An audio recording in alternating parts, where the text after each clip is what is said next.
da marcação. Quem tentava ali agora era o Matheus, camisa 11. Vai tentando por ali o Cabelo. Chega o Celtic, puxa!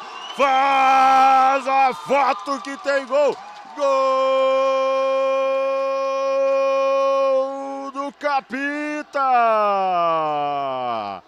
Luiz deixa tudo igual por aqui, chama no replay para nós ver. Olha como pegou por ali, disparou, não deu pro goleirão.